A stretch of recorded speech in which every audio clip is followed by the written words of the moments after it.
যান্ত্রিক ত্রুটির কারণে বন্ধ থাকার পর উত্তরা মতিঝিল রুটের মেট্রো রেল চলাচল স্বাভাবিক হয়েছে। শনিবার বিষয়টি নিশ্চিত করেছে ঢাকা ম্যাস ট্রানজিট কোম্পানি লিমিটেডের ব্যবস্থাপনা পরিচালক মোহাম্মদ আব্দুর রৌফ। তিনি জানান, শনিবার দুপুর 1:39 থেকে 2:50 পর্যন্ত যান্ত্রিক ত্রুটির কারণে সাময়িকভাবে মেট্রো চলাচল বন্ধ থাকে। 40 মিনিট বন্ধ থাকার পর পল্লবী থেকে মতিঝিল রুটের মেট্রো রেল চলাচল শুরু হয়।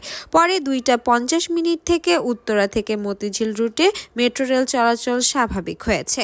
এর আগে দুপুর থেকে যান্ত্রিক ত্রুটির কারণে সাময়িকভাবে মেট্রো রেল চলাচলে বিঘ্ন ঘটে। তখন কোনো স্টেশন থেকেই যাত্রীরা প্ল্যাটফর্মে উঠতে পারেননি। কর্তৃপক্ষ জানায়, দুপুর 1:39 থেকে অটোমেটিক ট্রেন সুপারভিশন কাজ না করার কারণে মেট্রো রেল চলাচল বন্ধ ছিল। পরে 2:05 লুপ লাইনের পল্লবী থেকে মতিঝিল ট্রেন চলাচল শুরু করে। এর আগে কর্তৃপক্ষ জানিয়েছিলেন, ঢাকা বিশ্ববিদ্যালয়ে ভর্তি পরীক্ষা অনুষ্ঠিত হওয়ায় স্টেশনের যাত্রীর চাপ বেশি পড়ে।